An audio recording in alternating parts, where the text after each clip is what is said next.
Good afternoon. It is Thursday, May the 15th, and it's 12 noon. That means it's time for another session of Let's Talk Power Live. Who am I? I am Dr. Tanji Reed Marshall. I am the CEO and the principal consultant of Liaison Educational Partners. What do? We really help state level, district level, and school level leaders. My mind just went blank on a Thursday. I'm so sorry. We help education leaders and educators at the classroom level do everything they can to ensure every student gets the excellent education they deserve. We believe students deserve an excellent education. And our role in this field, in this profession, is to ensure every student has an educator and a leader equipped with the mindset, skill set, tools, and resources to ensure they get the excellent education they deserve. We believe in partnership, hence our name. We go in as partners. We listen strategically, and then we build processes and structures alongside leaders to ensure their vision comes to life for the students they have the privilege to serve. So that's what we do at Liaison Educational Partners. And we invite you to do four things. Number one, want to invite you to subscribe to this channel, the Let's Talk Power Live channel, because we know how algorithms work. And if learning about power and improving the educational experiences for the students is important to you, go ahead and subscribe to our channel. Then we're going to ask you to like it, and we're going to ask you to share it. And then we're going to ask you to leave us a comment. What are you learning about power through these sessions that we come to? That's what we're going to ask you to do. And then also, we're going to give you an opportunity later on in our time together to connect with us so that we can stay in conversation and community together. So, what are we talking about today? But before we talk about today's topic in this Let's Talk Power Live session, I'm going to ask you, what are you thankful for? Every Thursday in our family, we pause and we are very strategic and very explicit about something we're thankful for. So, what am I thankful for?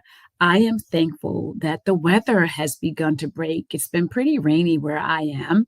And right now, the sun is out, and we are excited that spring has actually sprung. So, what are you thankful for? Gratitude is one of the most important things you can express in these trying times. And our times are trying. And it's important to stop and be intentional about showing gratitude. And that's why I pause every Thursday to really be intentional about our gratitude. So, what are we talking about today? Today, we are going to talk about data. Over these last, I guess, 4 or 5 weeks almost, we've been talking about testing season. It has been testing season for a while for some people, some states and school districts. It has been testing season since April, the beginning of April, end of March, and we're still in testing season. And so this week, we're going to talk about the fact that data does not interpret itself. It requires multiple voices, and multiple voices, they really do matter in the testing. But before I go any further, you already know, here's my question. Do you have a copy of Understanding Your Instructional Power, Curriculum and Language Decisions to Support Each Student? The work around power that I do comes out of the study that shaped this book, which is why I ask you every week, do you have a copy of it? There is the QR code to get your copy of the book. You can also go to our website, which I'm going to put the banner up here right now. That is our website. And if you go to that website, you will also have an opportunity to get the book. So get your copy of the book. It is a game changer. It's one of those things that when the toothpaste is out of the tube, it doesn't go back.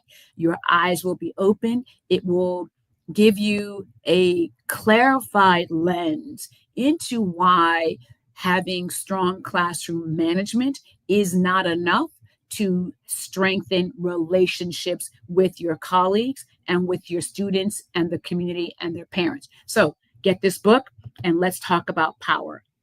And want to just introduce you to how Liaison Educational Partners moves. I already explained that we are really in the business of ensuring students have access to and are able to have leaders and educators in their building equipped with the schools, with the mindsets and tools and resources to ensure they have an excellent education. We have a 5-part partnership process whereby we help our partners do strategic learning and planning. We help them with the implementation, and we help them with evaluation and the integration of what they learn and what they are trying to accomplish. We focus on 3 main areas: curriculum, instruction, and the culture.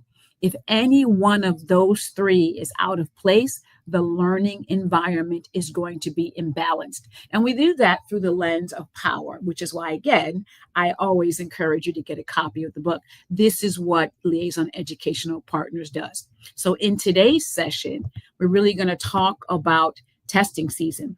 Like I said, it has been testing season for some time now, and we're about to get results on data. The data results are going to be coming out, if they have not already come out, on summative levels. And some of you might still be doing some formative assessment. But right now, a lot of states and districts are winding the year down and getting their summative data. When I was in the classroom, this time of year was quote unquote EOG season, end of grade. And for our high school students, it is end of course. And a lot of students are really hunkering down and preparing to either take them or retake them. And I wanted to spend some time really helping educators at every level rethink this season of time that is really, really quite trying for kids. So let's talk about what people are feeling right now. A lot of people, students and educators, are feeling some things. Right now, they are feeling elevated cortisol, not cultivated confidence. That cortisol is a stressor through the body. And while it helps us in some instances, the overproduction of cortisol creates a diminished sense of confidence. It does not heighten it. So the feeling that a lot of people, students and educators, are also feeling this prioritized performance over purposeful process. It's all about the number. It's all about what happens at the end. And I am an ex-retailer. I have also been in schools, so I know the importance of having data points.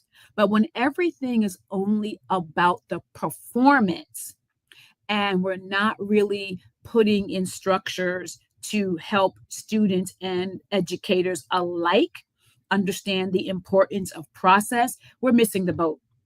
And the other thing people are feeling right now is designed disconnection and disruptive doubt. Doubt is a natural feeling sometimes, particularly when you're nervous. We all feel doubt. I feel doubt every time. About 11:40, I start feeling doubt before I come on to do my session. But when the doubt is disruptive, meaning it really does foment a sense of diminished self-worth, we will, students particularly, because they're the ones tested right now or assessed right now, when when their doubt is at a disruptive level, it will counteract their ability to demonstrate high levels of knowledge and skill. And when the disconnection to the content is designed by a harmful testing environment, this is what they're feeling. And then that will lead to flawed feelings of self worth. When young people and the adults who serve them and support them are feeling a diminished sense of self-worth, it really does create a system whereby they're just not feeling good about themselves. And that's not what we want. We want young people feeling good about themselves. And then lastly, they're probably feeling a sense of this control, right? This control by compliance. We want compliance in this season, which is compliance has its place. Let's just be clear.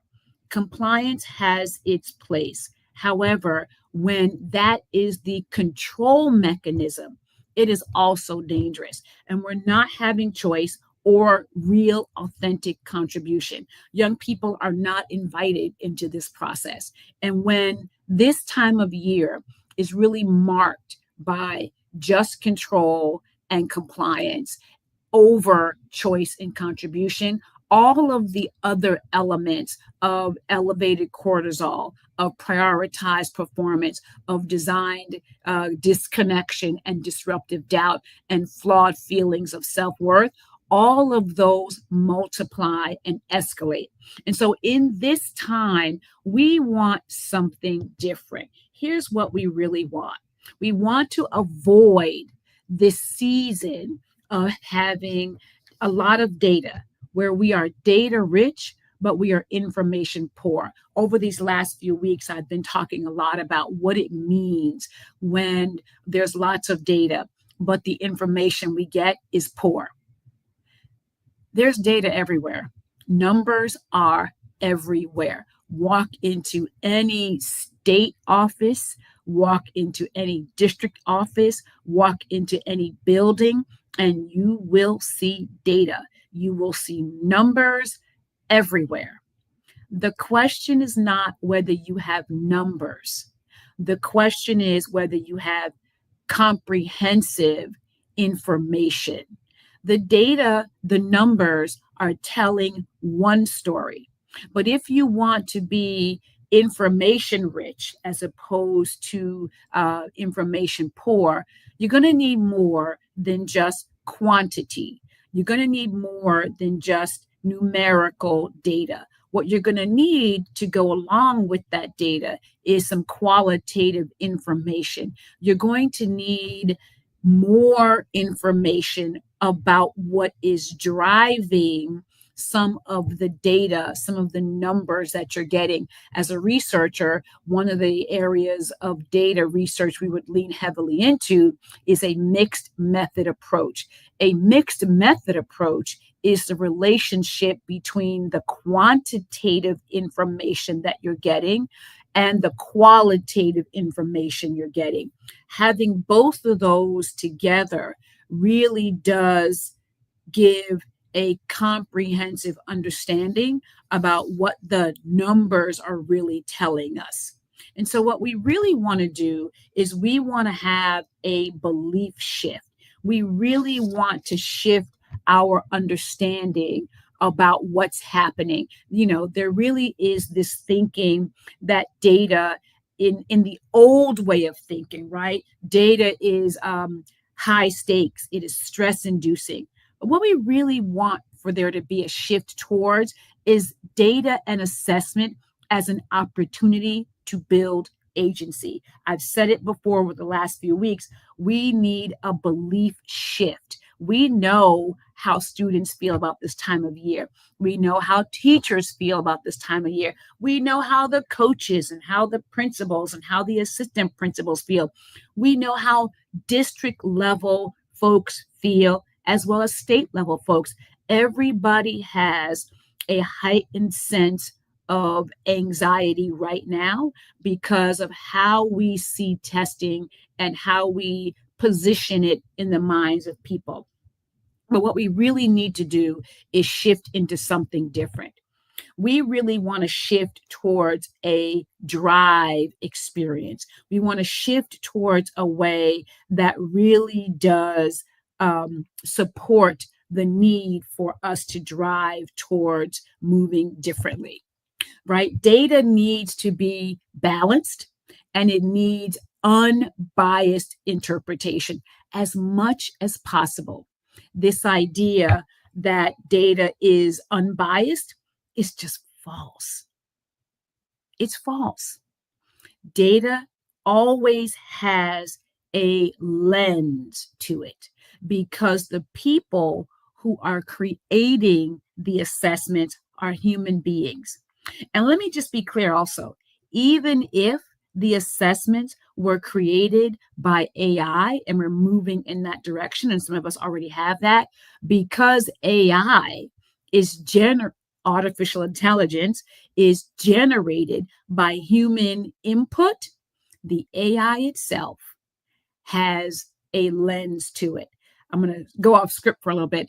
A few months back, I was really concerned about the impact of the constant, fervent removal of certain texts from the public sphere. And so I went to my artificial intelligence partner and I put in a prompt. And my prompt was to ask it about the impact of this constant, fervent removal of text and information from the public sphere.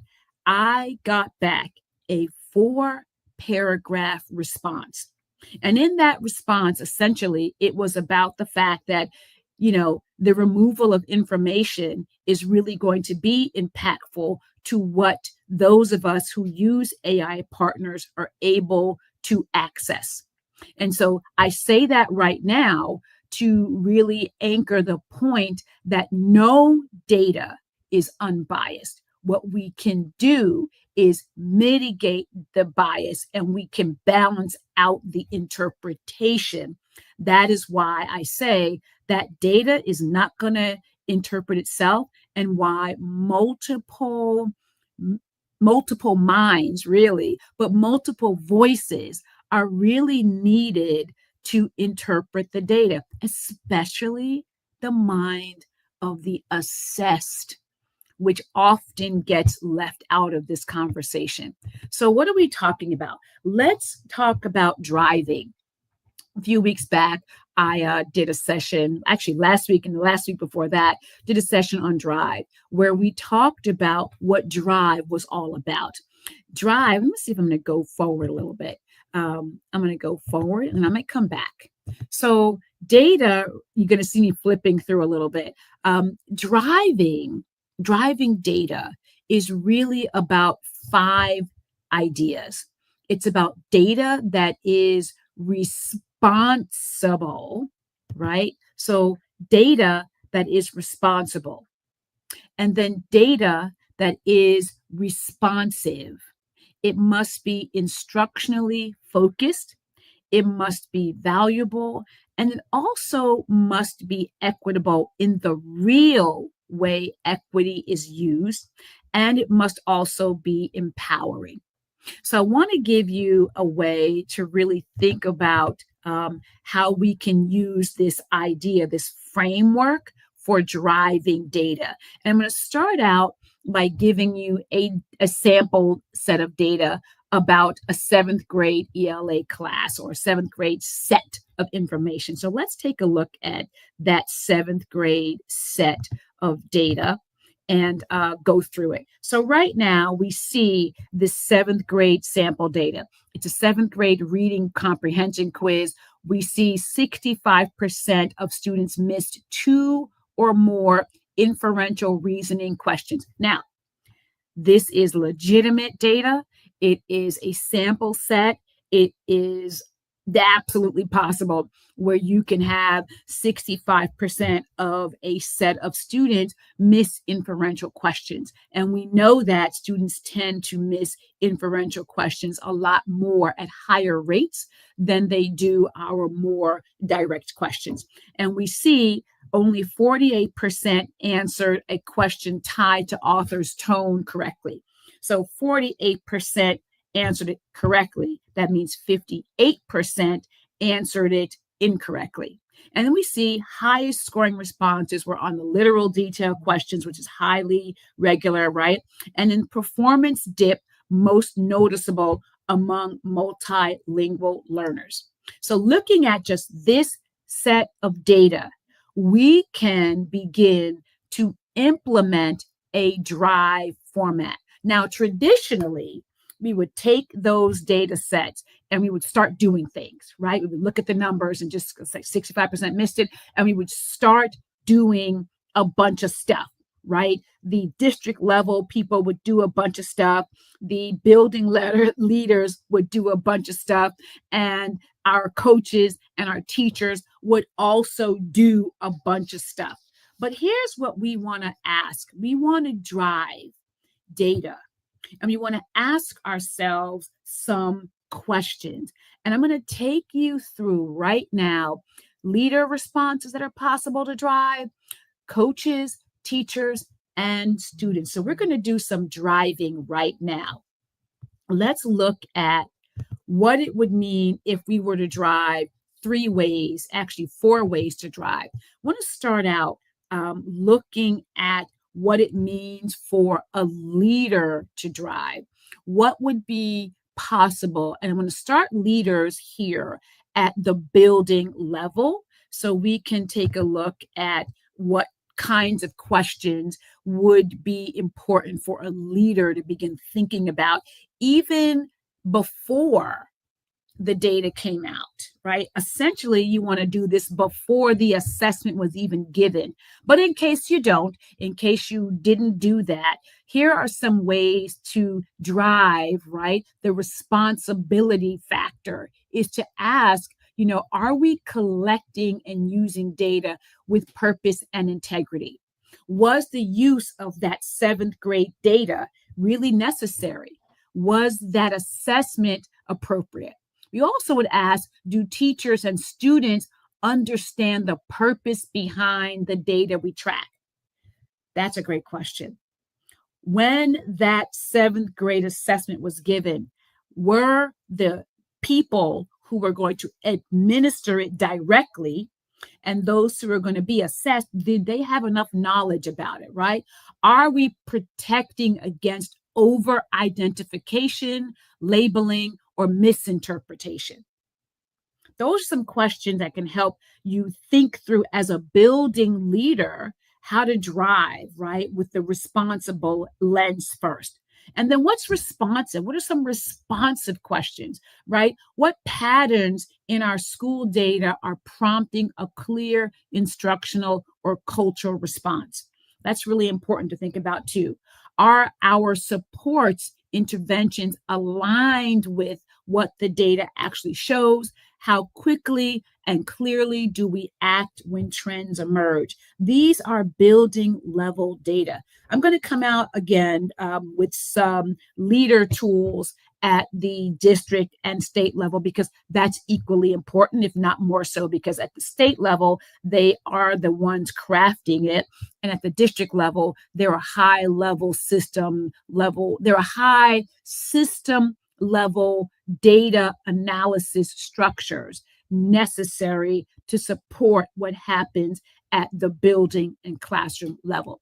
And so it must be instructionally applied. What does that look like, right? It must be instructionally applied and focused. So in our data shaping curriculum plan, is it shaping the planning, the professional development, and the daily instruction, right? Are we connecting formative and summative? So when these summative data analyses comes up now, because this is the summative season, are we able as the leader in a building to make strategic, almost linear connections to the formative data that we have administered throughout the year? Your summative data should not be a surprise if it is aligned to what has gone on before. Then we're going to look at what is valuable, right? Which metrics are driving real student growth? That's one question to consider, and there are others here. And then equity-centered and empowered. Are we using data to expand opportunity, access, and student voice?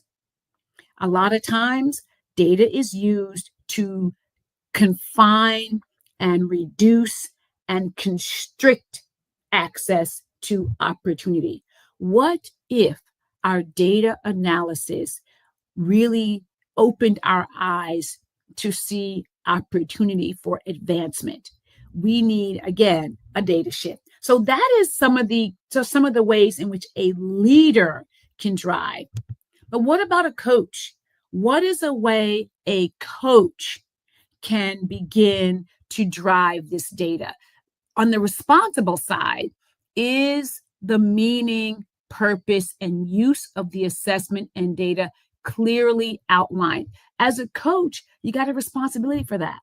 How are you helping your educators understand the purpose and the meaning of the data? That's one question. Are you gathering and triangulating data to deepen your understanding as a coach and then the understanding of your educators? Last week, I talked about the opportunity I had to work in a district where they had multi-classroom leaders. And one of the duties of it's called an MCL. One of the MCL duties was to gather data in such a way as to have multiple forms of it so they could then work with their teachers to really understand that data. How do students experience these changes in the learning process? That's a way to really think about the responsiveness factor, the R in the drive, right? What instructional or intentional adjustments have been made? Are you as a coach helping your teachers understand and make as a part and point of the data that comes out? And then on the valuable side, like what or which data points are helping you move the needle for student growth? That's something you as a coach has to really be looking at first and foremost. And then how do you balance time spent on data analysis versus instructional response? How are you as a coach helping that educator at the classroom level make those clear distinctions and balance out their time? And when we look at the equity and the empowered centered part of it, how are you using voice, right? Using data to expand opportunity? Just like with the leaders, where is the expansion of data to help you identify who can move into a more advanced opportunity of learning, as opposed to looking at the data through the lens of reducing opportunity? How are you helping your teachers really understand that? And then let's look at the classroom teacher. On the responsible side, what is the data really showing? That's being responsible, right? Really being responsible. On the responsive side, what is one specific move that a teacher could make, I could make, to respond to the data? What needs reteaching, rethinking, or rephrasing in my instruction, right? Then we look at instructionally valuable. How does the data connect to the actual learning goals or standards? That's just one of the questions. And then valuable. What is worth focusing on right now? Like right now. And then on the empowered side, how are students being involved in looking at their data, looking at and using it? That's a way to really consider that. But the most important, let's look at the student side. Very seldom are students asked these questions around their role in the data point, right? Do I understand what this data means? The score, the comments, the feedback, the rubric. As a student, give them these questions. Help them build their data literacy so that they become agents in their learning. We talk about students at the center. Unless we are intentional about this aspect, we really are not creating the avenues for students to be as truly agentic in their learning as they can. And so then on the responsive side, what can I do differently based upon the feedback or the result, right? What question do I have that could help me grow? On the instructionally valuable side, what class activity or resource helped me prepare for this? That's a great question, right? Where do I get stuck? That's an even better question to ask. Ask young people where they get stuck. And then on the valuable side, what's the most helpful thing I learned from this assignment or test? Very important question. And then on the empowering side, what am I proud of, whether it shows up in this grade or not? That is an essential question to begin asking. What really is important to begin helping young people understand about themselves as testers? And so then when leaders drive this level of data analysis at the state level, leaders move from compliance driven oversight to value assigned and value aligned investment. Huge. When district leaders are driving in this way, they're moving from reporting outcomes to shaping authentically equitable learning.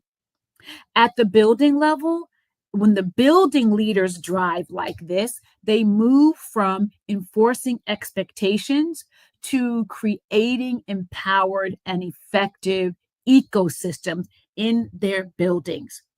That's what happens when leaders drive. What happens when everybody else drives? Well, coaches move from delivering data to facilitating reflection. Teachers move from correcting errors to understanding thinking, and students move from being judged to becoming agents. They move to becoming the agents we say we want. We continue to talk about student agency, and yet we leave out data literacy development as a critical tool to helping students become more agentic and partners in their learning. So that is how we drive. We look at data that is responsible. We want to be responsive. We want it to be instructionally focused, valuable, and equitable and empowering. So, what have we talked about? What are our data moves for today? First and foremost, I'm going to make this a little bit bigger. There we go. So, first and foremost, data needs multiple lenses. Interpretation isn't automatic, it's intentional. Every role matters. Teachers, coaches, leaders, and students each drive how data becomes meaningful. Balanced interpretation beats biased reaction. Balanced interpretation beats biased reaction. We don't just look at data. We ask, what's the real story here? And we want patterns before pressure, right? Spot the signals early to reduce panic, right? To reduce that later panic. And then agency matters. Reflective practice puts power back where it belongs, with people, not just numbers. We really have got to decide that people matter. Every number equals a person. And we've got to put this agency back with people, not just with the numbers. Okay? So let's keep going. Well, what's next? What's next is access to this tool. I made this tool available a few weeks back. I want to bring it back to you. It is the Drive tool, and it's going to really give you some ability to move through the process. Here is the bit.ly code down at the bottom here, and there is the QR code. Go ahead and access those tools. Like I said before, let me know what your thoughts are. Going to go ahead and give you the website again to access anything you want to learn about Liaison Educational Partners. And as always, got a big announcement. Come a little bit closer. We have a big announcement. Our on-demand learning opportunities are coming to you soon. I cannot wait. Over the next coming weeks, you're going to hear me share details about our on-demand learning opportunities. And I'm going to offer some insights into what's going to entail and how you can access it over the summer just in time for your own individual learning.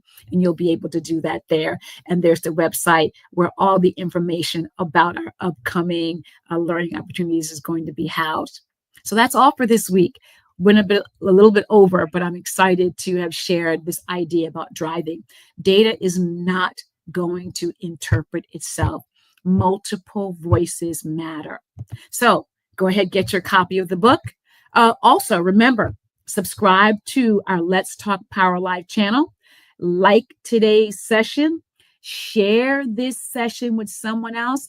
And give me a comment. Let me know what you think. And I'll see you next week. Thank you.